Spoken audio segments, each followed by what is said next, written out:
I'm sure you have often heard this kind of accompaniment.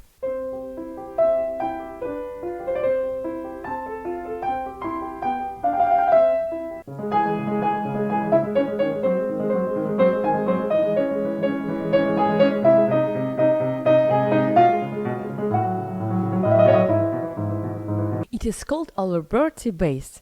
It was named after Domenico Alberti, who was one of the first composers to use those patterns, but he was not the first one. Alberti bass is a kind of a broken chord accompaniment. So if this is a chord, the Alberti bass would look like this. We start with the bottom note, then the top note, then the middle note, and the top note again. So instead of this,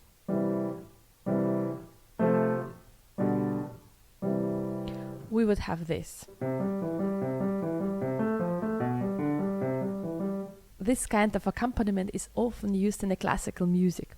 So if you were to improvise in a classical style, this is a very easy method to pretend that you are playing a composition written by Mozart, for example. Or if somebody would ask you to play Happy Birthday in a classical style, it could look like this.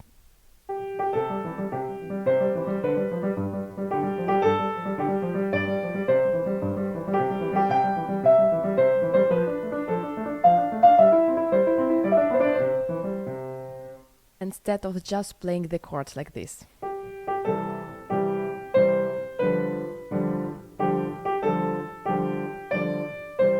By the way, if you have a 4-note chord, you will need to omit one of the middle notes. So decide whether you play like this or like this. Broken chord pattern helps us to create the flowing sound on the piano and gives us a bit of movement. Compare this.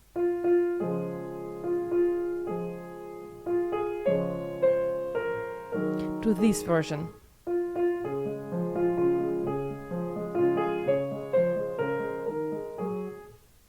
A lot of composers use these patterns. So if you're about to compose, this is a simple method for you. And now you can recognize this pattern and be aware of this. And a couple of tips how to play and practice Alberti bass from a technical perspective. The bottom note is played strong, then soft, medium, and soft again. So instead of playing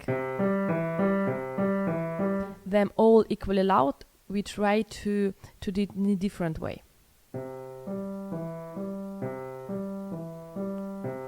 And obviously our pinky is less strong than the thumb is.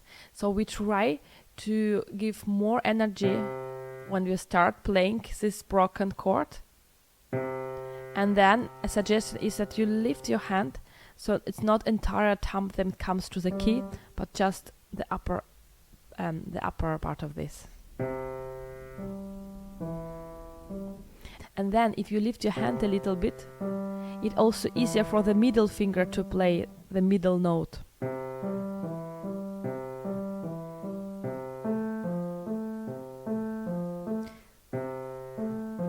Please try this method. It's actually very useful and it helps you to create a better sound, to make a better balance between the hands, because the Alberti bass would not be too loud and too annoying for the listeners. And it's also better for your hands. And if you need to practice this, you can make a pause on the first note and then play soft and fast the 3 other notes.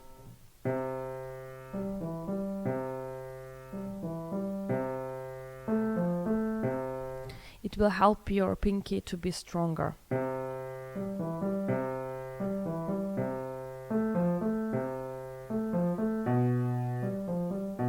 If you're currently playing a sonata written by Clementi, Mozart or Beethoven, please grab your score and start looking for these patterns. I'm sure you will find a bunch of those. I hope this video was useful. See you next week!